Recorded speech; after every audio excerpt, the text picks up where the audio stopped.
This podcast is rated R for restricted. Under 17 requires accompanying parent or adult guardian. Mission to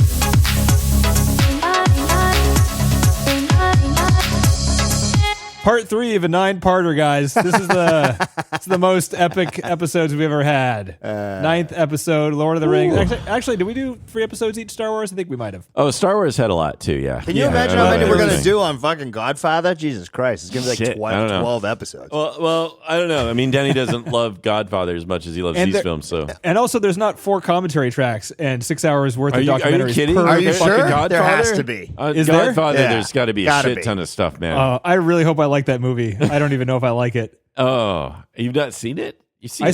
saw the first one once when I was really drunk and high when I was much younger. And the only thing I remember is Marlon Brando keeling over at the end with a bunch of laundry. With an orange in his mouth, right? Yeah. That's all I remember. It's fair. Well, I mean, then maybe not. Well, we at least got 3 episodes on this one. So here we are, back again. Trivia. We're and that'll be towards number 1 anyway, where we're either really close to ready to kick the bucket or we're like, hey, we really want to keep this going. We'll figure it out then. Right? That'll kind of, right. Then we'll add on all the international films you can never think of. Yeah, fuck yeah. All right, so we're doing Lord of the Rings, Return of the King, Part 2. Episode 9, Episode 3, this one, extended editions. You're watching the extended editions here. That's right.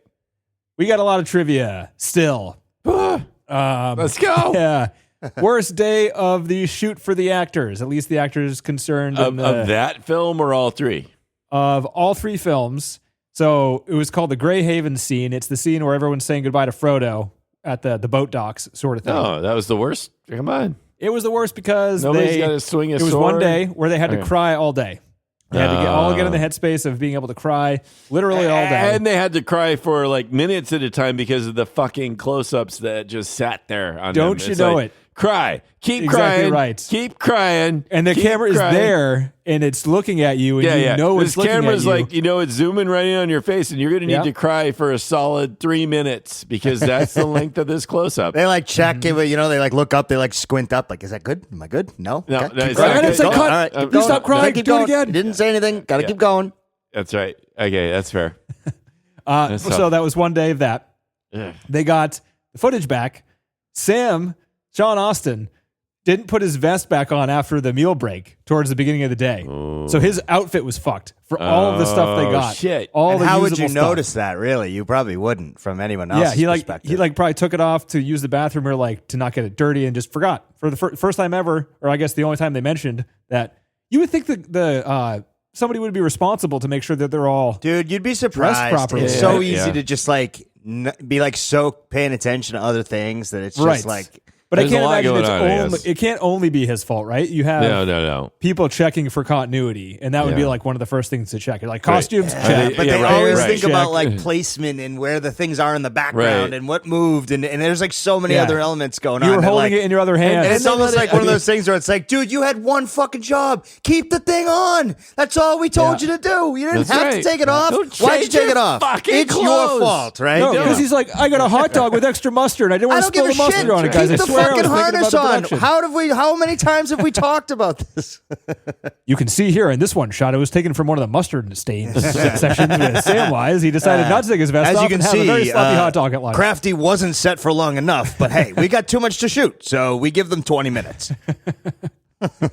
Mustard stain. Mustard And stain. Look at that. No mustard stain. This was shot the day before. No mustard stain. And this shot, Yeah. The mustard type of stain. shit that the volume wall can't fix, right?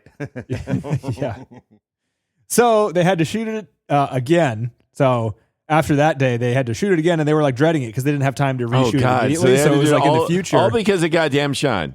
They Yep. had to reshoot the Wow. whole thing. I'm not done yet. So they had to go back and shoot it again. Okay. And they had a whole other day, and it was miserable for them because it was the same thing, crying a whole More shit ton. crying. They get the footage back. Everything is out of focus. Why?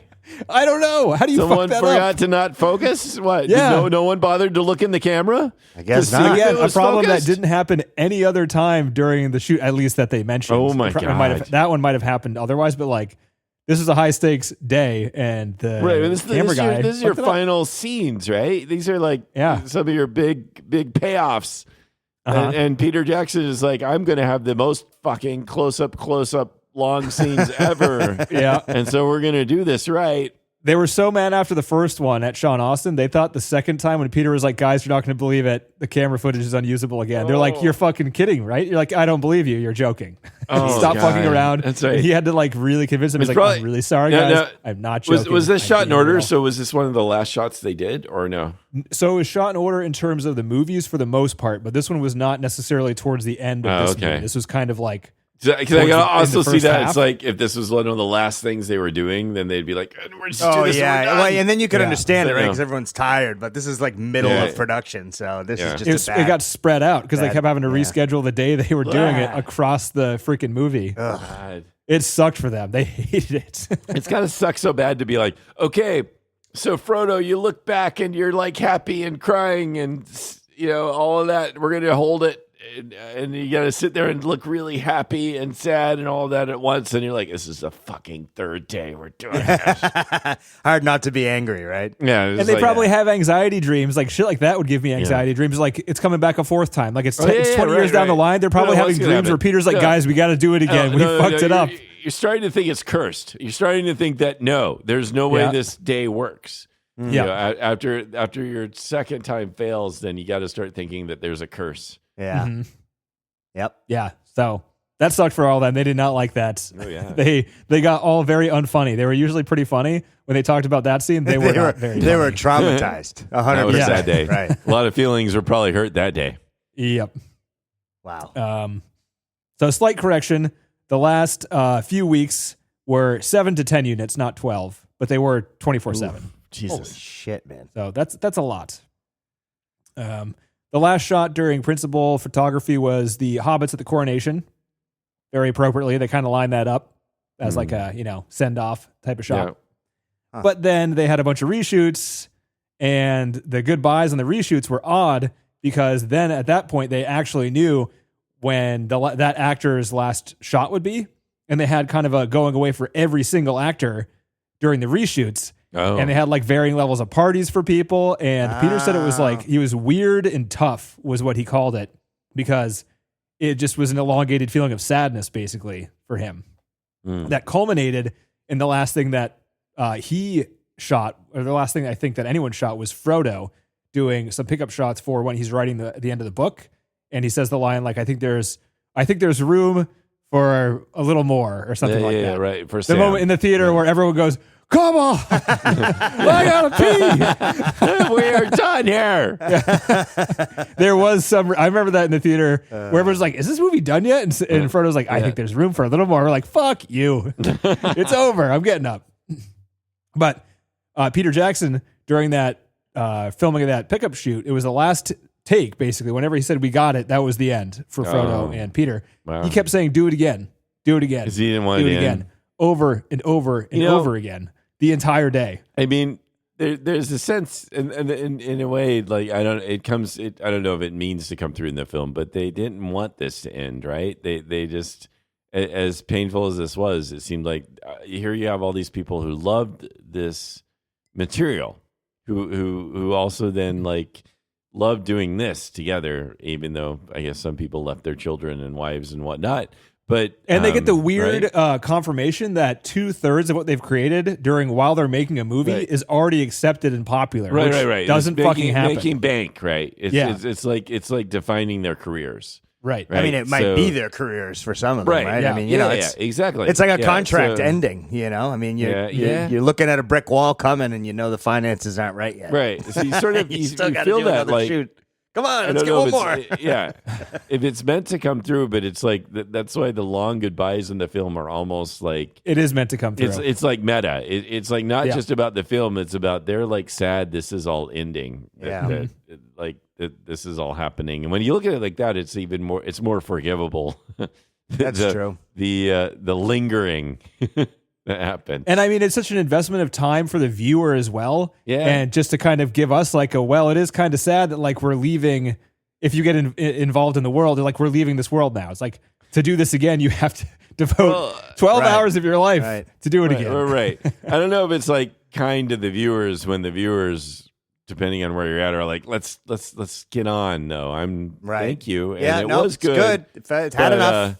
Wrap it up. Yes. I like it more at home. I like it more at home. At home, I know. Yeah, it's fair. Because in theaters, like 3.5 hours, man, that is a long time to sit. That's a lot. It is. It's tough. No way. Not sorry. Yeah. Not gonna happen. It was tough. Literally, everybody in the theater had to pee. Yeah. Literally everyone. No, I would have been getting up. If you got like a Lawrence Arabia, you have this nice long intermission that says Larry "Go Arabia." pee now." Right. And the thing is with this movie, you think it's going to end, and there's an hour left. So like Right, you're like, right. I got to pee That's now. the thing. No, I can't pee now. I got to pee now. Oh, I can't pee anymore. That's totally the thing. It's like, all right, we got to the coronation scene. We're done here, right? They're all bowing to the fucking hobbits. That's a good wrap up. I have to pee, but no, holy fucking shit. It takes even longer. Yeah. They even mentioned, like, they talked a lot in the commentary tracks about the scene where the first fake out is where Sam and Frodo are on Mount Doom as it's exploding, and they're sitting on the rock, and they're like, at the end of all things. I was so happy. I was like, it's done. And then We're done. And then it pans to black. They did it. Pans to black. Right. It pauses for a while, and then it pans out of black to another scene. And then it continues to pan to black and pan out of black. Right. One scene after another. It's like it's trying to fuck with you. Yeah. It's a little fucked up. Yeah, fading in and out of black is not ideal for when you're hoping it's done, you know? Yeah. Right? Yeah, I get abuse of the audience at this point. But yeah, it's just such a great line. That's in the book too. Like, I'm glad to be with you here at the end of all things. I love that line. It's such a great line.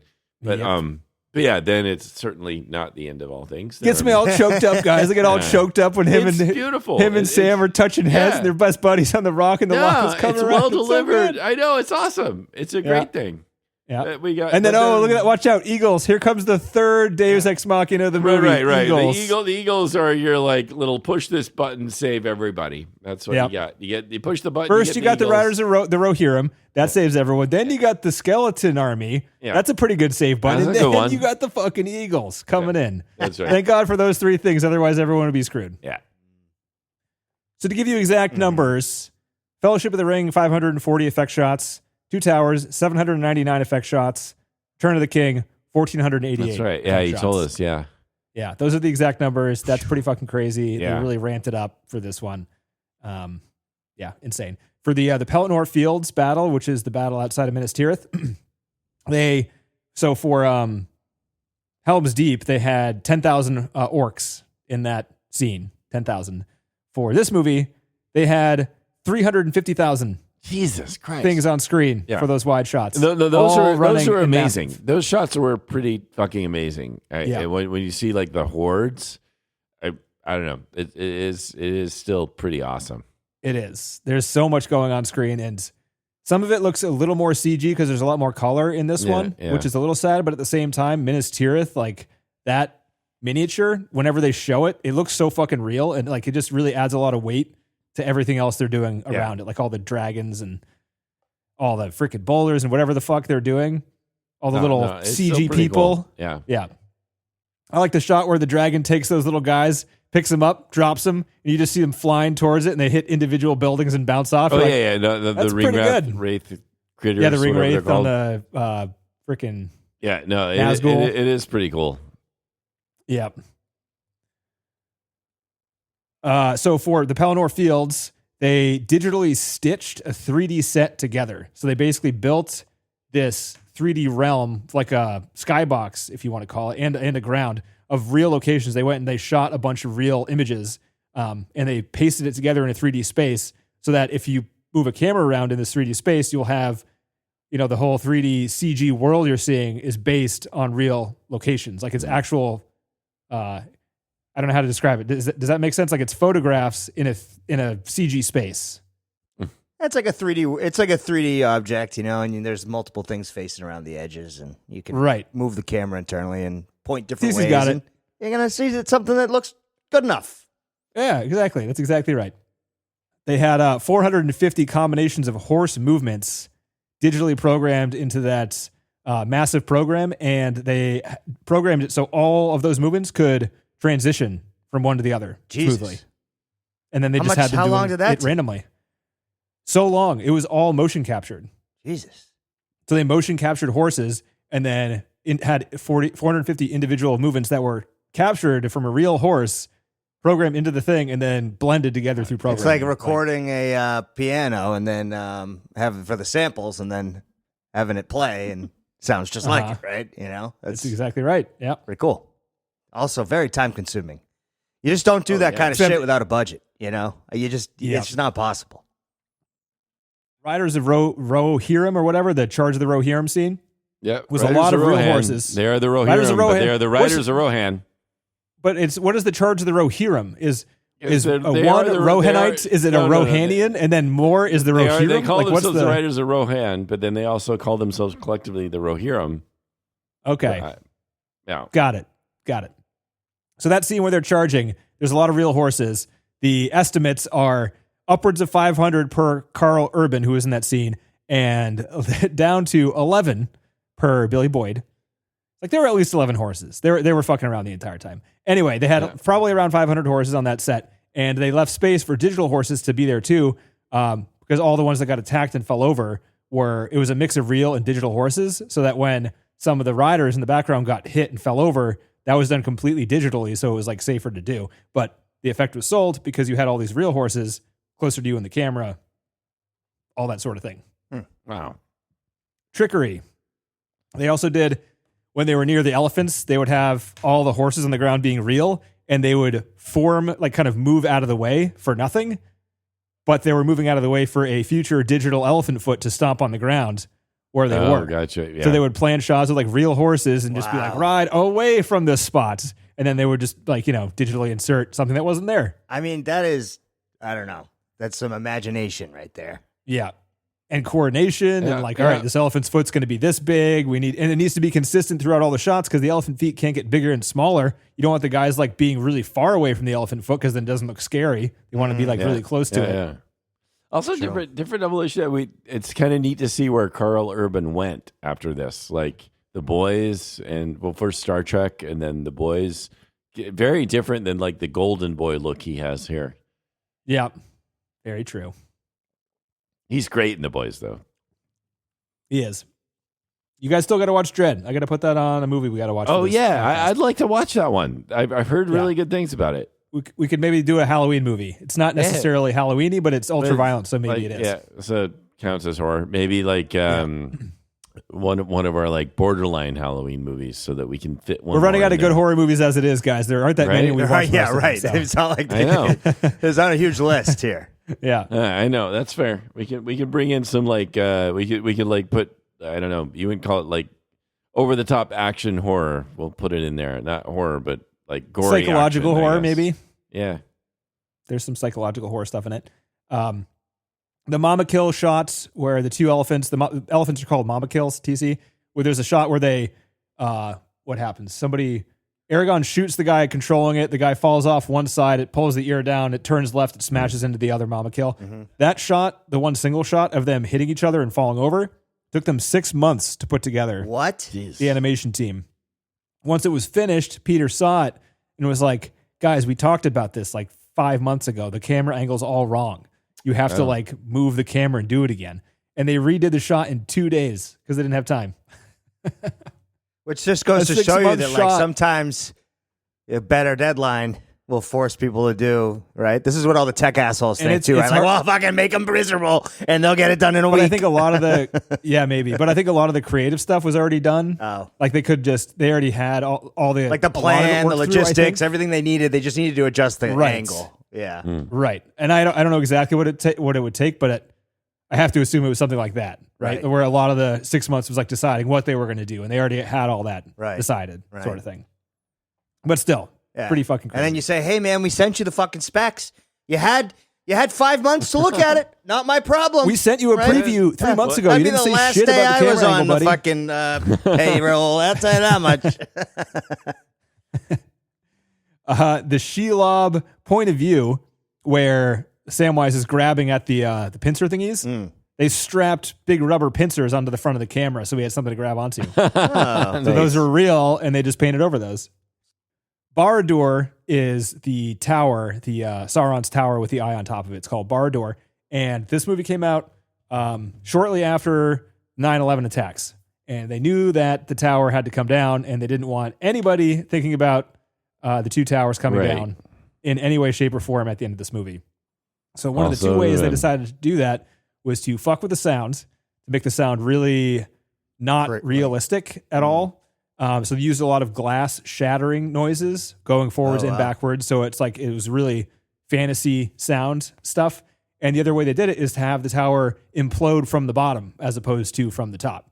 So like it went from the bottom up. And because of this, because of like these direct decisions of what they wanted to do, they couldn't build a model and blow it up to do this. So they needed to build a digital model, and that they didn't have that. That was not something they were planning on doing. Once they decided this, there wasn't much time. This one guy, and I didn't get his name because this is the only, I think he was just like some, sorry to say it, lower down portion of the animation team sort of guy. Like he wasn't one of the main guys, but he decided he didn't have any plans over Christmas break. So he spent all 14 days of his Christmas break, 18 hours a day, digitally modeling Barad-dûr. That's all he did. and that's the shot you see when it's imploding is they take the model that he built and they destroy it digitally. So that was like all this one guy who spent his free time, like it was some ridiculous number of like 180,000 individual faces on Barad-dûr. I just don't understand. Yeah. Yeah. So these people were dedicated in all levels of the production. I mean, that's the rub with Hollywood, though, right? I think that's why it's so maddening, is that it's still that way. Even when you don't pay people, you don't reward them at all. Like, they still want to do that. And you're just like, get the nerd who's good who works for free. It's a shame, you know? It's a shame because these people are making money hand over fist. So, maybe give that guy a $10,000 bonus. Huh? What do you say? Yeah. Hopefully they did. He was in the special features. He was very, very proud of himself. So that's true. He was happy. That's good enough probably for him, you know? Yeah, maybe for now, until he's 40 and he's like, why am I not rich? Right. I made the fucking tower. Exactly. Yeah. Right. They're still selling these Blu-rays. They're still releasing them. They're These selling three so many assholes of these. are talking about me on their podcast, and I'm broke as a motherfucker, right? Why are they making more money than I am? You know, all that. We're about to get sued from the Barad-dûr tower guy, being like, "Give me some money, give me some money. please. I'm fucking hungry." Poor bastard. Not funny. No, but it is, John. It is a little funny. So at Weta, they had monthly in-house effects screenings, which was very fun for everyone. They only showed footage from the last one, so this is like the very last one before the movie was released. There was just under 1,500 shots, special effects shots in this movie. On the last screening, they had 800 of the shots. Whoa! So like more than half of the shots weren't finished until in the last month. Wow. Yeah. So they watched all 800 shots. It was 45 minutes straight. And like it was just a bunch of team members that I don't know how special effects teams work, but it's people doing very specific individual things that don't, for most of them, don't get an overall picture of what they're doing at all. Right.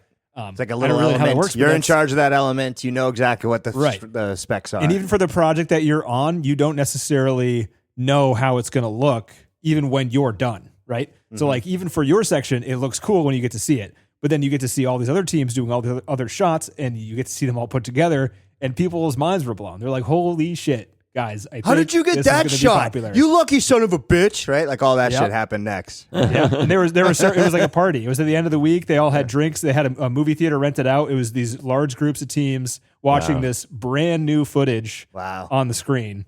They gave him drink tickets because he couldn't do an open bar, you know? All right. Well, probably, yeah, that would make sense. Oh, shit. So Jamie Selkirk is the name of the editor for this movie. All three of these movies had different editors. This is the editor that won Best Editor. I don't think Fellowship won editing. But this guy is also the guy that worked with Peter Jackson on all of his previous movies. Wow. The Frighteners, Brain Dead, Dead Alive. He was the editor for those movies. So Peter brought him back for this one.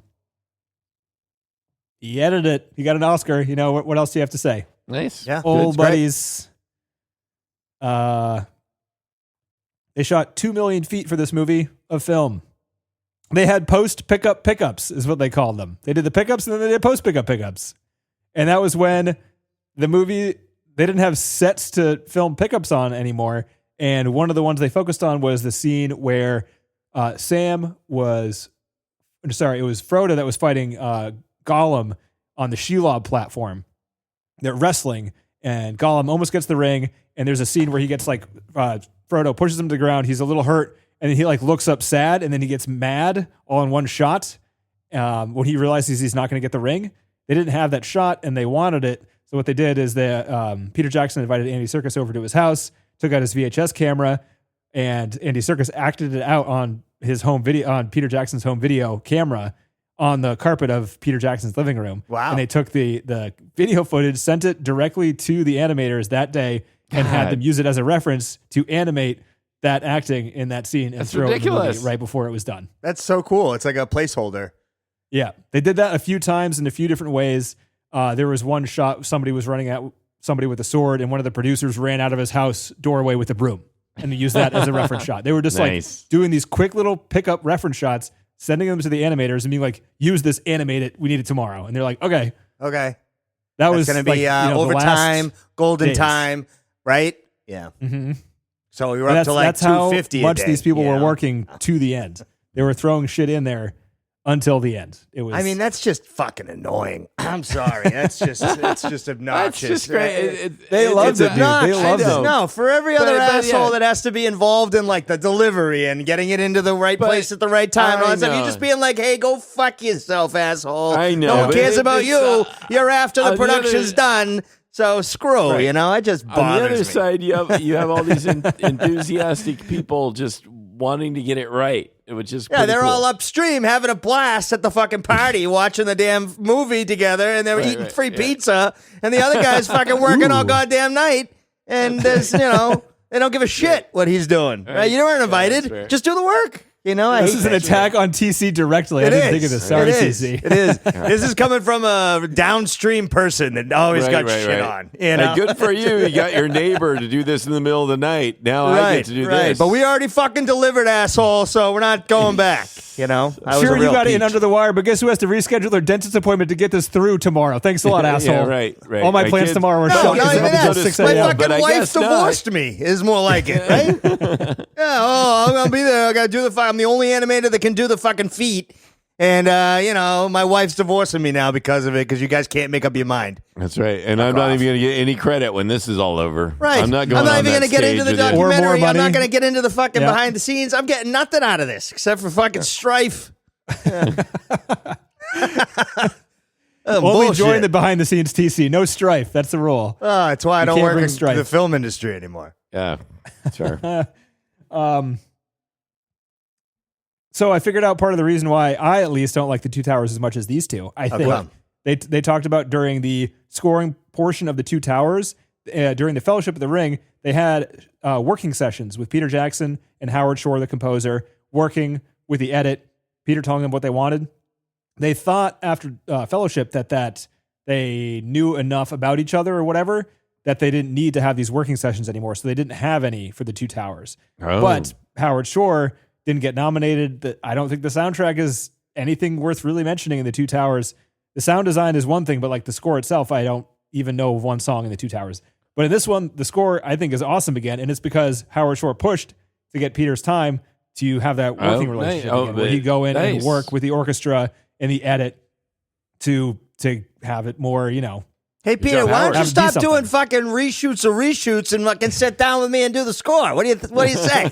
Huh? There's a lot of footage of Howard Shore at the end of this movie apologizing to his orchestra because he's like, guys, I'm so sorry. I know we just got that, but we got to do it again because we just got a new edit in. We got to work around the edit. We got to cut seconds out over here. We got to reconfigure it a little bit. We got to record it with 3 seconds edited out of the third minute of this 5-minute long orchestral song. Because the new edit just came in. I mean, that's not that bad. I feel like those people are happy to do it, right? They're already a dying fucking breed at this point. Wait a minute. So the guy delivering the material can be mad, but the fucking people working the fucking trombone in the orchestra we're can't all be mad minions. About it? That's all it is. We're all minions, right? I mean, but you were mad, and now you're dismissive. No, Denny. The difference is at least they're involved. I'm not involved. I'm downstream. That's the issue. You're waiting? Yeah, you're just waiting? I'm at the end, right? I was at the end, right after it was all done. So all the cool stuff was over. Now it's just, hey, fucking asshole, do this thing and get it to where it's supposed to be.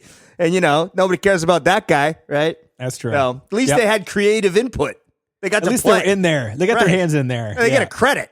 Downstream guy gets no credit. He gets nothing but fucking... Can't you fuck with the subtitles? Can't you fuck with the subtitles or something? No, you can't. No? Because people notice. But I mean, you could get involved. You just might lose your job. Yeah, right. Yeah. I mean, look, if you're about to quit, then fuck it, go for it. You might get one in. Just pick a small country. It might take them a while to figure it out. That's right. Different language. Choose one that's just really not usual, and then just throw a big fuck you in the middle and see what happens. Yeah. Never to work again. Yep. Never. 80% of this film has score in it. Okay. That's got to be a lot. I mean, that's a lot of score. I don't remember enjoying the score on this one, but whatever. I like it.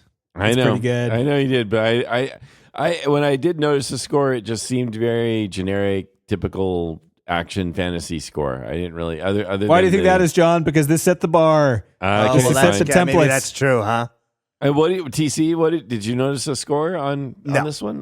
You can't ask TC questions. No, He wasn't I paying didn't notice attention anything on this one other than is it over? I'm just trying to get a third party here, a neutral third party. You can't trust his opinion. He wasn't paying attention, John. No, you can't look for a positive word out of his mouth and be upset when you don't get it. No, he agrees with me here, so that's all. I'm just saying that. That's true. I do agree here with John. I didn't know. Whenever you want someone to agree with you, you have a negative opinion. I was not that impressed with the score of this one either, but that's fine. Well, bully to you, John. Yeah. Way to be upset. Yeah. Howard Shore is David Cronenberg's composer. I don't know who either of those people are, okay. To be honest. Howard Shore is the composer of this movie, and David Cronenberg did The Fly, Scanners, Videodrome. Anything creepy. Yeah, and he used the Shelob layer scene. He took some influences from his Fly. That's what Peter Jackson asked for. It's like, do The Fly here. I liked your soundtrack from The Fly. Nice. At least he's giving him some direction. Did you ever see that? Yeah. The Fly, TC, with Jeff Goldblum, I think, right? Yeah. I remember it, but I don't know if I've actually watched it. Pretty creepy film. Yeah. You've probably seen footage from it because it's kind of iconic. Okay. Yeah. It's like Beetlejuice or something. Can't miss it. Yeah, but no, you can't miss it. Like it's a very unique character, right? Yeah. A lot less humor, but yes. Okay. Yeah, it's actually kind of scary. I just meant the character. Pretty creepy. Like having it be in the back of your mind because it's an odd one. It is. Billy Boyd, who plays Pippin, did karaoke one night, and he actually has a pretty good voice. So some of the people at the karaoke told people about it and were like, hey, we should get him to sing during one of the scenes in the movie. And he ended up writing the tune, because he's also like a songwriter. He wrote the tune for the song that he sings over the charge. What's it called? Slash eating. Hey, that's slash impressive. cherry tomato That's scene. pretty cool. Yeah. That was good. I like the singing. Everything else, that was him. Hated. That was him. He wrote the tune. It was a nice tune. Oh yeah. And he recorded his vocals in Abbey Road Studios. Well, fuck him. Ooh. That's all I gotta say. Why? I think he was Because he's so lucky. Yeah. Oh yeah, I'll record the song, and then they're like, throw him into Abby, and you're like, yeah. Of course, fucking assholes. I think those lyrics were used elsewhere in the book. I think he was pulling lyrics. They drew them from and the same thing happened with Vigo. Either way, at the end. put it this way, guys, I remember that. Yeah, So, it was, that alone is something. No, the singing was lovely and haunting. I liked it. I did like it. You're not allowed to talk positive on that scene, John. You shot on it for about 10 minutes last episode. I shat on it because I don't like puppy kicking, chomping sounds. So yes, on the puppy kicking. I revisited that scene, John, after you mentioned it, and I gotta say, I'm on board with you. I don't quite understand what the point was. Sorry, 2 out of 3. And I don't like that sound He's a either. bad Nobody guy. likes slurping. It doesn't, it's like a You're shock not supposed value. to like it. It's supposed to disgust you. I know, but it's That's like a right. shock value because it's not exactly. It's just easy. Doesn't It's do What's the problem with anything. that? Of course, it shocks us because it's annoying. It's not It's like, easy. hey, How many this times do boring we have to have conversation this is going to happen. conversation? You know what we should do is make you eat and slurp because that'll make it a little bit more exciting. Right. Hey, actually, and it takes away from Pippin's singing. It actually takes No, it away. Yes, It it doesn't. does. Not if it doesn't, John. Not if it doesn't. Oh, Which does. it doesn't It for me. does. It does to me. I really like that scene. I'm surprised you hate it so much. It's very odd. We're It just wants to be ganging up on you, gross. Denny. It That's all grosses this you out. is. We're solidarity I know, we right are. now. We're I'm just in gonna solidarity say against Denny. It was a Yeah. bad decision, and I'm done with it. That's all. Oh, you get to end the conversation? Oh, you're being generous by getting the last word, That's John. right. Loudest twins. All I want to say is you're wrong, twins. fuck you, and that's it. And I'm walking away. And that's the end of the conversation. I'll see you later. You're just talking to my hand now. Very generous of you, John. Thanks for... the hands. Is this how you deal with your family, John? Yes. Is this how you end conversations? No, I don't even talk to them anymore. I just go down into the basement. That's all I do. That's right. I do. Totally, you're totally I right. don't know That's why what I the do. door's locked, honey. I don't know. Just give it a good kick. If it doesn't open, I'll be up in a bit. You That's know. right. I'll see be you in the down here. I'll morning. call the locksmith. Don't worry about it. I'll give him a call. Yeah, we'll talk in the morning. Let's just call it a night. That's what you do. You just call it a night. That's right. So Billy wrote that song in 2 days. Pretty good stuff. And he performed it without any review live on set during that Damn. shoot. He's like, I got a song. Let's fucking sing it. I mean, that is the one thing that sometimes you do get amazed by with some of the actors is they're multi-talented. And a lot of them are, anything that resembles them being looked at, they're probably good at, right? Singing, acting, dancing, like they all got it because that's why they're giving acceptance speeches at the Oscars. I mean, that's usually written by someone else so they don't fall up fucking, into their own But they're still more bullshit, comfortable. You get like the dude who won Best Score this year. Looked like he was about to have a fucking panic attack. Yeah. No, Because he was just like, people he did don't The like Brutalist, people and he anymore. used to be in like an indie band. They're in and like he won an the- Oscar, and he's like, oh my God. Yeah, they're in this is so the basement stressful. recording because everyone can afford Yeah. it now because you're not going to Abbey because you're not fucking getting all the budget. Right? I'm not salty. I love it. I just want to go to Abbey. Just somebody invite me to Abbey. I just want to record music, man. I can walk You don't across need the street. You got an RE20 TC. You don't need Abbey. This is all Tom York needs. He doesn't need Abbey. That's right. No, Tom York is just a good singer, so he doesn't matter what mic you put Well, him in yeah, front of. but he doesn't Yeah. need to go to Abbey. Yeah. He No, I doesn't need it. full Melodyne, everything fixed. Melodyne. Come on. Vigo also wrote the song that he sang at the end and also sang it. Also at Abbey Road. A little bit jealous, are we? Jeez. Huh? Yeah. Oh, you wrote a song? I want to write a song. Can I sing? No, please. I'm Vigo. Can I? Come on. My name's Vigo. So for the scene that John thought that what's his name? Gothmog died in a big rock comes and hits the ground right next to him. Right. Yes, that one. They actually recorded the sound for that, and what they did is they rented a crane and they got a 2-ton block and attached it to a string, and they put microphones all around it, and they actually buried microphones underground I love that. and dropped the rock over and over again to get That's the sound. sick. That is Yeah. sick. They had a microphone I used to own. I forget what it's called. I used to record toms with it. It's kind of a flat looking black microphone. I forget what it was called. So for the Shelob sounds, it's a mix of 4 things: an alligator hiss, a hiss from an air canister, a Tasmanian devil scream, and a toy squishy head alien being squished. Like a little one of those little things you buy at like I can see I don't it. even like drugstores or whatever, As the the Squishy Toy toys. Story aliens, They got the whole Not like those, frequency like a spectrum. gel right? squishy ball. They got the whole spectrum, and that's all it takes to make a nice full sound, even if it's 20. The mama kill was 3 things: a tiger at regular speed, a lion roar slowed down in only the beginning portion of a lion roar, and then a horse in heat as well.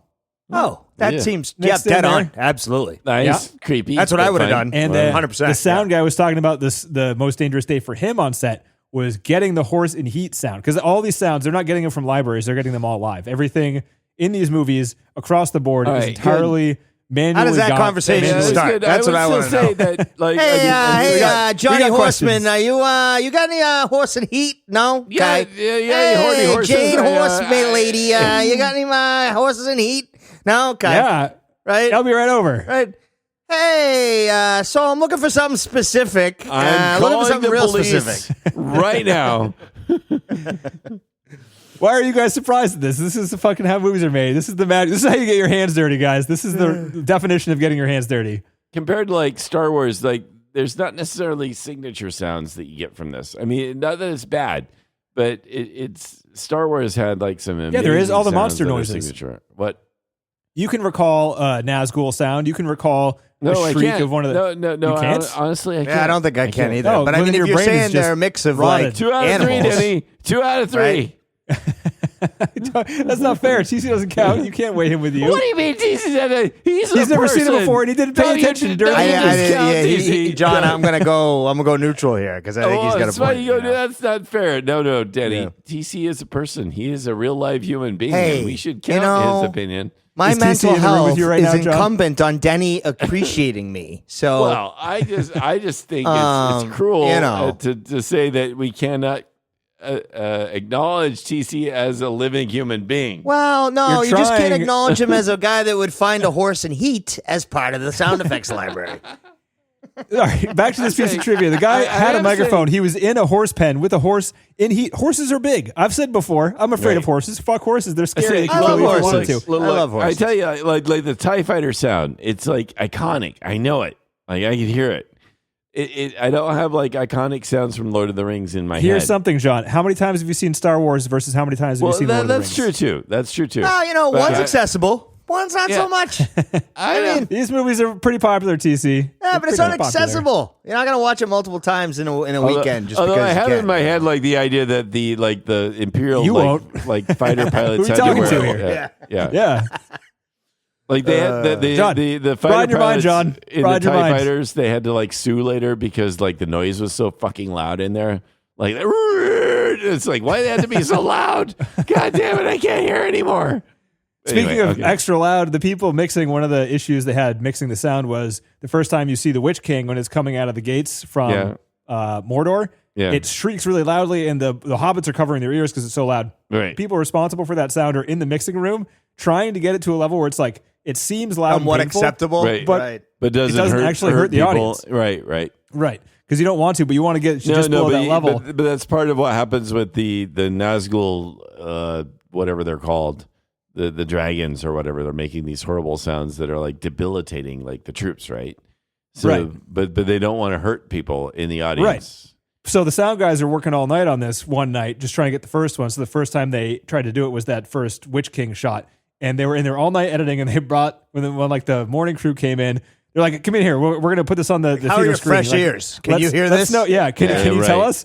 And the guy started screaming immediately because they mixed it way too loud. He's like, oh my God, way lower than that. You guys are fucking crazy. You're going to kill people. Well, as we know, it's really hard, right? Because you want to keep the full spectrum. The fatigue. And you want to get the full spectrum of sound, but you really got to remove all that, like, mid twos, 1K and between 5K. And you get, if you don't, as soon as you start doing that, it reduces the sound and it makes it less impactful. So it's like, I'm sure they had to balance like an equalizer with volume control and then also fit in the rest of the sounds around it. And it's like, you still got to have people walking around. You still got to have people you still got to have clothing sound when they move. You got to have all that shit in there. And I think they fucking nailed it because that shot when they're covering their ears, I'm not like, why are they covering their ears? This doesn't sound that painful. It sounds painful, but you can still listen to it without covering your ears. Yeah. Whereas like when you watch The Shining, you're just hurt. You're hurting. Your ears hurt in that moment.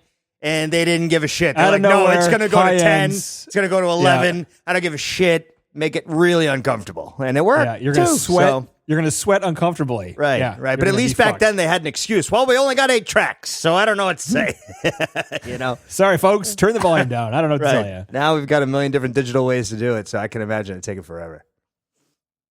So elephants walk quieter than people. Did you guys know that? No. They went to a zoo trying to capture elephant footsteps, and they found out that elephants walk quieter than people. I thought that was pretty funny. Huh. Is it just because it's like totally flat or something, and there's no... It's like, it's not even flat. It's like a big fat padded like meniscus, like an outward meniscus from the bottom. They just like roll their fat padded feet because they're like silent forest dwellers. They, like the point of them is they don't make noise. They're actually extremely hard. They only went on a tangent. They're like, we're going to go. So what did they do? They just made some noise up, or tree crashes? Oh, they ripped down trees and recorded it, and there you go. Saruman. How'd they figure that one out? They became Saruman. What they were good making for the environment, I'm sure. Yeah, I just thought that was really funny. The guys didn't know. They went to a zoo with microphones. So like, their day was simple. It was like, go get the elephant sound. Right. And they get there and they're like, dude, excited. Do you hear anything? I don't. Like, dude, elephants are quiet. Who the fuck knew? Like, I'm getting the dude's footsteps who's walking him around in circles. I'm getting his shoe sounds, but I'm not getting the elephant. This is fucked up. Yep. That checks out. So a lot of the battle scenes, the sound mixing was extremely difficult because there's so much shit going on, and they got sounds for almost all of it. So a lot of what they did was they did remove the sounds, like they layered it all in, and then they removed things one by one, like pick things one by one. So one of the rules was the Mama Kill footsteps was only the front, which is, once you know that, is really fucked up because you see it and you hear it and it's bump, bump, bump, and the back feet aren't doing anything. Right. You can hear it when someone tells you and you look That's at it. how it goes, But if though. you're not thinking That's about how it, it goes. Your mind can't take care of all of it at once. Also you gotta do lunging like, all the time. You gotta It's pick okay. and choose. Yeah, and they're like lunging. They're like coming down from their front feet all the time. So it's okay. But now sometimes the back shots are there, but it's still the consistency throughout the shots. Like it makes you never question it because like it's still the movement that syncs up. You get the movement and your with the brain front just paws. makes it all work. I mean, I did a college project back in the day that was like there was like 40 flags on screen, and we chose one. So when you listen to it, you only heard one flag, but it made total sense. Nobody knew the difference. It was just right. Yeah. But we tried. We had like 6 or 7 tracks in there. I'm like, this doesn't sound good. This just sounds like a mess. Like you gotta pick and choose. So that is the one cool thing about sound, that like it doesn't. It can never be. There's more than one cool thing. No, but it can never be equal to what you're seeing. So you really have to craft it in a way that like keeps the oomph without losing the sound. And I can imagine all that, you really that think shit so? happening. Yeah, I think so. I think the sound, it elevates it. No, I'm saying you got to cut stuff out so Beyond- that you accent the right things to make it feel like it's more powerful.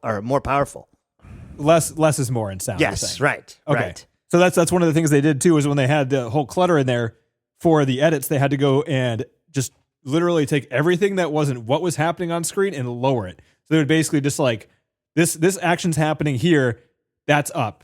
This action in this like next half a second, this is up. So it was basically taking each individual thing and accenting it for all the very, very quick action-y things that are happening, like millisecond level shit during these long ass action scenes. And they get no fucking credit, except for the Oscars that they get. They got Oscars for this. But then nobody remembers because they're not the director and they're not the actor. We're That's all that talking anybody cares. about it.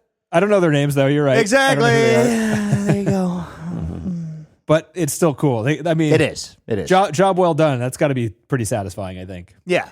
No, it is. And at the end of the day, the guys in the studio, they're in the studio. Climate controlled. It's nice. They're not on set. They're not in the middle of the elements freezing their ass off, so it's pros true. and cons to everything. Even the Foley guys, nice, probably climate controlled warehouse that got to work in all the time. The eye scream, so the Sauron eye, is human screams plus horse noises. In heat or not in heat? Sans heat. Not in heat for those ones. Okay. That was a different folder. Now that we have to make. Right. Regular horses. Post-coital horses. How about that? Oh my God. Funny. They built a mixing studio for this movie. They had enough money from the other 2 movies that Peter Jackson's like, fuck it, I'm going to make a giant mixing studio. Yeah. And they started building one in New Zealand. It is still considered one of the nicest mixing studios in the world. They have 3 of the best rooms in the world. And they were building it during the entire production of this movie. It wasn't partially completed until towards the very end. There was a period of time during the very end of this movie specifically, they didn't have it for the first 2, where the 3 rooms were built, but the rest of the building was under construction. So they had these 3 amazing audio rooms that they moved all of their audio teams into to mix everything, but it was under construction everywhere else. So they ended up having to they could do some work with construction noises in the back, but they had to go stop the construction teams for a lot of the time. People be like, yo, we have some new sound coming in. We need to finalize this or whatever. They had to go out and tell the construction teams to stop, which would lengthen the time they were there. So that kind of sucked for them, but now Peter Jackson owns one of the best recording studios in the world. Partner with Dolby or something? That's usually how it goes. They didn't mention anything. Yeah. It sounded like it was independently financed because but a lot of them are. So and much then money. It's always like, we use Dolby's new technology, and then everybody takes a cut. Maybe. That's pretty cool, though. I mean, that's how we advance things. Is not from the typical post house sound mixing room that's going to do the most movies. you've got these, movies that are so original that they have to build their own soundstage to make it seem right, and I love that shit. That's the type of shit like everyone dreams to get to, Yeah. For the rest of us that just sit. Like, how much does this cost? Yeah, $60 million. Hey, look, man, I got my KRK5s. I'm just doing my usual routine here. Stereo. Wait, we're going 5.1. Shit, I don't know how to do that.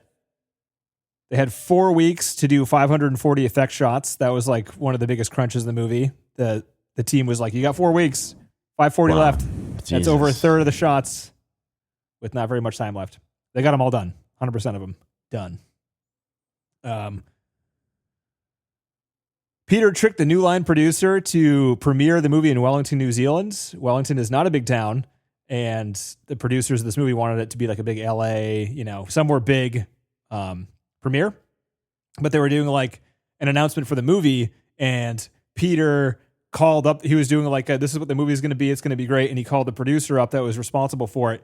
He got him up there, and he basically tricked him into saying that it was going to be in Wellington because this like event that he was at was in Wellington. He's like, you guys are going to be so excited where the premiere is going to be. And then he like grabs the producer and makes the producer say it's going to be in Wellington. And so they were forced to do it in Wellington, which was, pretty awesome for New Zealand because they had this huge event there, which was the biggest event out of all 3 movies.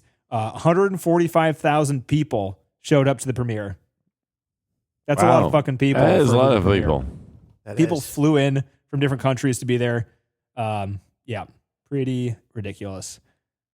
They had a lot of shots in this movie where they had 2 shots, which means there's 2 characters on screen in the same shot.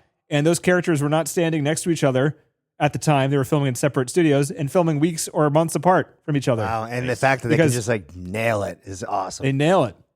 And they had to do that for this movie because in the first movie, they're all together. In the second movie, they're separated, but they stay together in their groups. Like the groups stay the same. In this movie, people fucking switch groups all the time. Yeah, like you rotate characters and who you're standing next to so much that they didn't have the wherewithal and the time to like get the characters in the same room at the same time for the time you're shooting the scene.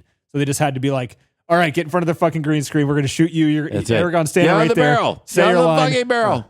Yeah. You just split the screen in half. You guys one side, you're the other one the other side. And even they had ones where they're standing next to each other, looking at each other. They would get the eye lines because they were so good at the eye lines at this point with the Hobbit stuff. They'd be like, he's right there. Look there when you want to talk to him. Wow. And they would just get that all the time. And you cannot tell. They point at it when you're watching the commentaries and are like, yeah, these guys are not standing next to each other. This is a month and a half apart. And you're like, fuck. That's amazing. It is. It is amazing. But it also goes to show you that, like, if they have someone else in the room to do the acting for you, which is likely what happened, right? There's always like a placeholder person to do the back and forth. You can cut it together. Right. You can cut it together. It's not The rocket science. Just gotta say the lines the same way. And you got to make sure you're on script, and then things will work out. Usually, when they can, composite it together.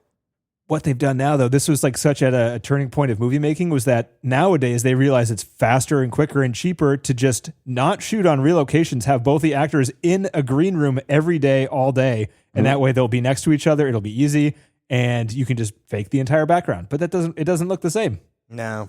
Wow. Plus, without all the money, they won't do this again. It's without all the money, Yeah. you're not going to be able to. We got to remember that they had tons of money. But you're saying that, but these Marvel movies and Disney movies have that money. Yeah, but they're not renting the studios the same way. They are the stages the same way. They're not building the same way. They're not doing any of the same amount of effort. They are cruise control through those movies. Yes, it's the cruise control is the problem. Yeah, yes, right. 100% agree. It doesn't matter what, and they just do normal, medium, close, wide. They stay to those 3 and you don't know the difference. And then they throw in the green screen stuff. They put them all in the same spot. Done. I mean, that's why they suck now. I agree. I 100% agree with you, but that's why they suck. They're going to get worse. Don't worry. So make sure to keep track. Can't wait for the first AI movie. Can't wait. So the Lawrence Macquarie stunt guy, he was pretty happy with his Witch King costume because in The Fellowship, his character Lurtz took 11 hours to get into makeup for that one shot of him with a shirt off. 11 hours there. Took 4.5 hours to get into the Gothmog outfit, and it took 20 minutes to get into the Witch King outfit because it was just like, put the helmet on, put the jacket on, good to go. Andy Serkis did the voice of the Witch King. All right. They just had him. They're like, Hey, Andy, we got another voice acting job for you. You think you do this? I know you're doing like 10 other things. You got time, though, right? Yeah, you got some time? Right. I know you just did 12 hours in the suit, but like, would you mind? We got a few extra hours to go here, and we only got the... You're recovering from hypothermia in a hospital bed from that time we threw you in that freezing cold river. I know you're not going anywhere. You want to do the What Witch do you King think? You're vocals? around, right? We'll pick you up. We'll get you an Uber. The shot where Pippin gets thrown out of the Minas Tirith front room, whatever the fuck, the king's chamber, and he gets thrown towards the camera, and he rolls, and he sits up, and it's Pippin. That was a practical shot. All the special effects done on camera. A little person was dragged and thrown and then rolled kind of right out of camera, and Pippin was laying down flat right in front of the camera, and he just sits up at the end. And they did it over and over again until they got the timing right, and it looks like he's just being thrown out. Good stuff. Love the practical stuff. Cheap, easy, just requires some time. Another thing I felt pretty good and justified on is Peter Jackson telling both the actors that did Theoden and Eowyn, the two that I did not like in The Two Towers, they actually gave them reshoots and longer dialogue scenes in this movie because they, quote, developed so much as actors. From Peter Jackson, that was a quote. So basically, it's kind of saying that, like, you guys sucked. weren't great in The terrible. Two Towers, but now you're actually pretty good. All right, good. So, like, and I kind of agree. I didn't like any of Eowyn's scenes in The Two Towers, and Theoden was like half and half. But I thought, for the most part, they were both like pretty good in this one.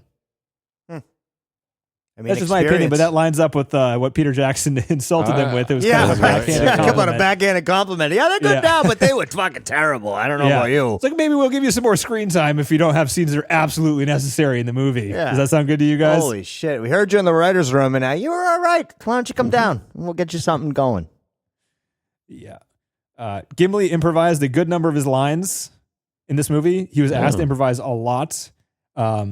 So a lot of the lines in there are actually improvised by him, which is good for him. He's a good improviser, apparently.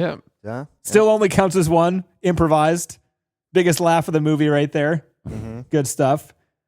The children at the end of the movie where Samwise and Rosie kind of, gather their kids, kiss each other, and go in the house. The kid that Sam gets is Sean Austin's kid, and the other little kid is Rosie's kid. So those are two separate little kids. Oh, nice. In reality, they get to pick up and scoop and bring into the Hobbit house. Oh, that's cool. Which is very sweet. Yeah. One of the, this is for the production portion of it. There's not much else, guys. For the production portion of it, for the commentary tracks, they focused on one of the shots a lot, which was where you have in the very beginning of the movie a tracking shot in the forest of Gandalf and Aragorn and all that crew walking through Fangorn Forest, and then the camera goes, it's panning from left to right, following them, and then it pans up over the trees, and then it turns right, and you get to see Saruman's castle, and it's just this whole long shot. It is a combination of the real Fangorn Forest set. They digitally imposed the real actors on that set. They had a miniature Fangorn Forest set for the pan up, and then the stuff in the background was combination miniatures, matte paintings, and digital CG, all in the same shot. So it's like every single trick you could possibly use is used in that like 10-second long shot towards the beginning of this movie. It takes a shit ton of planning. There's literally no other movie that uses all those techniques to this level, and it will never be done again. Wow. It's fucking sweet. Yeah, it is. They animated Gollum's eyes underneath his closed eyes when he was sleeping because that was the only way they could realistically depict REM movements, basically. They couldn't like fake it unless they already animated the eyes. Wow. If that makes sense. They actually located one of the in the scene where they lit all the stuff on the top of the mountaintops on fire. They actually put one of the pyres on top of the mountaintop and lit it. So one of the shots is real. The rest are done digitally. Wow. So they actually helicoptered up a bunch of wood onto the top of a mountain to light it on fire. I wonder how you get permits for that. Damn. Hey, city, who owns this mountain? I got to get some permits. I got to get permission for the mountain owner. I'm going to light a fire on top of his mountain. You just go to a place that's not a municipality or whatever. And I guess it's covered in snow. This is not a place that's incorporated. We don't. We're not incorporated. We don't recognize the federal government. You can go burn that shit down all you want. The last piece of trivia I have is a multi-part piece of trivia. Okay. Since we're at the end of this trilogy, just to kind of get a feel of the epicness of what this series did as a whole. Because this is not 3 movies in my mind. This is 1 movie. The only way that I can ever think about these movies is thinking about the whole thing all the way through. Because that's the way it feels and that's kind of the way it flows. But over the course of these 3 movies, 6 million feet of film was shot. That's a staggering amount of film. Do you have like a comparison? What's like a normal amount of film? I don't know. Let's see. 5 to 1 is normal. A Clockwork Orange was like 4,500,000 feet for A Clockwork Orange, but that's ridiculous. 45. That's like, wow. That can't be right. but yeah, that's not. This is even more than that, right? Way more. Yeah. Did you say? So how many did you say? How much feet was this film? Like 450,000. A Clockwork Orange was 450,000. 450K. Right, Holy but you're shit. talking millions. That's Kubrick though. That's Kubrick, and that was on a handheld. That wasn't 70 millimeter, whatever the fuck they were shooting this on. Wait, That wait, was let's- 27 student units. project. That's right. That's Yeah. like 75 hours of footage as far as Clockwork Orange goes. All of it burned. Burn that shit. Wow. But yeah, So, way that's- more than that. a So that's lot. 4 times as much for a single movie, and they're using way nicer film for this movie because that was Kubrick's like student project. He used like a handheld camera for that one. Right. 48,000 swords, axes, shields, and prosthetics combined. 20,602 background actors cast. 19,000 costumes made. 2,400 crew at the height of the production at the same time. 2,400 people. 1,600 pair of prosthetic hobbit feet made. They changed them every day they were filming, each one of them. 250 horses at once as a maximum time on set. There was one day where they had 250. Holy shit. And then a dude. lot of other times where they had probably close to 250. 180 computer visual effects artists working on this movie. 114 speaking roles across all 3 movies. It's quite a bit. 100 locations across New Zealand they filmed in, actual locations. They had 50 tailors, cobblers, designers, and wardrobe people working across this movie. 30 of the actors spoke fictional languages in this movie. Right. Mostly Elvish. Well, I guess you had Orcish. I don't know. Or the black language. And this series of movies was 7 years. Took 7 years to do this front to back. Which seems small. Compared to how epic it is, I kind of agree. But Yeah. at the speed at which they did it, once they were like in the middle and towards the end, it was like full speed ahead freight train. Wow. That's impressive. It's very impressive. TC, I'm going to ask you this first. Don't break my heart. Top 250? For which ones? All of them? I'm going to go all of them. I don't know. I mean, I do respect them, production wise. I just didn't like this fantasy stuff. I never do. Yeah. And that's understandable. I'm very happy you can get past your dislike for the whatever story and fantasy stuff you don't like and are still able to. I mean, I feel like if I didn't have a the background in craft. film, then I wouldn't give a shit. If I didn't like the fantasy stuff, I'd be like, I don't give a shit. Fuck them. Yeah. But knowing how much it takes, knowing how much, these people are going through arduous times when they're trying to get it all done. And, they just fuck some guy downstream, no big deal. No big deal. I'm just going to say. There's always that guy at the very end with his catcher mitt on being like, where's the ball, guys? no big Come deal. on. No big deal. No. Yeah, I'll say yeah. Yeah. All right. That makes me happy. John? Oh no, I think you have to look at these 3 films as a singular accomplishment, unlike anything done in the history of film, and so when you look at it like that, it's unquestionable that this is like one of the top 250. You just see these as a unit. It's different. Even then, we have other trilogies that are up here. We have like Star Wars and the like, but they're not the same. You don't have this singularity of vision and the work that's done for the films. And you just, I don't think we'll ever see anything like this again, very likely. No, and it's weird too because they have The Hobbit that tried, it didn't reach this level. Oh, they have no. long form content like television shows, which are like 10-hour movies. They try to be, but it's not the same. Like this movie Amazon's kind of retains. kind of flopped, right? Wasn't that good? Yeah, but there's like a weird. This movie is like it's. I'm just saying by the masses, like a movie, right? Nowhere near as successful as the movies were, but right. But I mean, I think there's something different. I don't know what it is, but TV shows these days are great. Like TV these days is great, and the production values is great. But they still feel like television shows. And even though this movie is effectively a single season of a television show, basically, it doesn't feel that way. It still feels cinematic. It's still a Hollywood epic.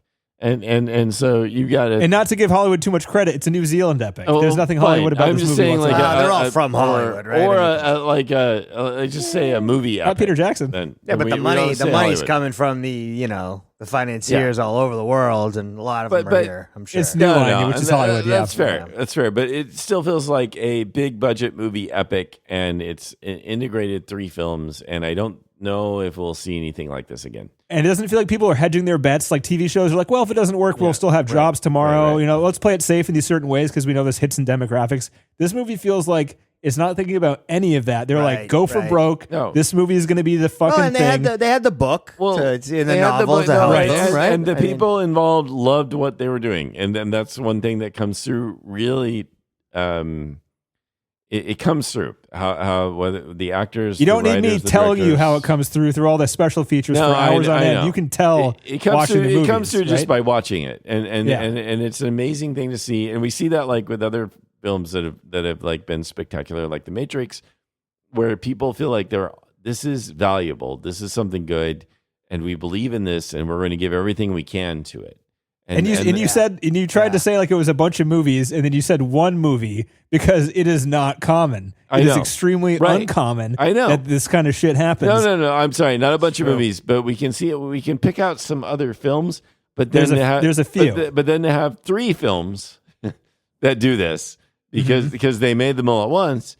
I think again is a singular accomplishment, and so what you can't quite evaluate them on their own either because they are all interleaved. And so, yeah, I mean, and when you try to, like I do, like all I can do is say like some parts are slightly better and some parts are slightly worse than the other ones. That's all you can kind of do. Yeah. Right. But except for The Fellowship, which is a back to front perfect film. You can't fuck with it. No, it's still amazing. And I still like really admire it. And when I'm in the right frame of mind, it transports you, and it does it beautifully. And again, like I might be grumpy or whatever watching these 3 films right now as an adult with kids in school and all kinds of other shit going on, but it's still amazing, like what these 3 films accomplish. I think we're doing our goodbyes right now. That's what this is. We're saying our goodbyes. Long one. No, we gotta do a party. I'm going to do this. I'm going to turn away. I'm going to turn back. I'm going to smile. We're going to go just disappear on the way down here. Oh my God. Here's my big John, smile. lift your hand up like you're holding Gandalf's hand. Gandalf's going to lead you away, John. Gandalf's leading you away. I'm going away on my white ship. Yep. I've had enough of this world, but I love you guys. Mm-hmm. Big smile. Right. Well, I can't believe we got here, guys. Here it is. Job, we Denny. did it. Good job. Thank you. Good job, Denny. You did a lot of good work that I would never have done. So yeah, and I'm just gonna say officially, even though it's fucking obvious, obviously yes, top 250. I watched so many special features. This is by far the most special features I've watched on what we're considering one single movie. It's not even close, and I'm not sick of it yet. It still honestly is endlessly entertaining. And I'm kind of happy that I didn't like clean out the special features because I didn't watch all the commentaries because it makes me happy thinking that there's still more content I can like listen to from these movies. Like that makes me feel good. I mean, in the future, we're gonna just microchip you, and then we're gonna be you will be the LLM, right, John? Like he'll be the one. Like we'll be pinging the chat, like, hey, what happened in Lord of the Rings? And it'll be like Denny AI. It'll be like, the sound guy was a zebra and a horse that was in heat, and the whole thing. So you're saying I'm gonna be the guy who gets the Neuralink chip? Yeah, you're gonna be the first guy just for the movies because you're like happy and you enjoy it. All right, if you guys say so, I can't argue. So I think I have to do it. Your data is more clean than it is online. That's what we're talking about. Yeah, my data might be clean, but I need to clean my lungs. I need to go to Sheila Flair. Be a part of an explosion. Fire cleanse. That's what you need. That's right. All right, boys. We're wrapping her up. All right, guys. Good stuff. That was an awesome episode. We'll figure out what we're doing next week. Go to the website. We haven't even talked about it because these movies have been so long. But go to the website. We'll start updating the what's next Yeah. portion of it. Great. All right, guys. Talk to you All right, boys. See you next week. See you later.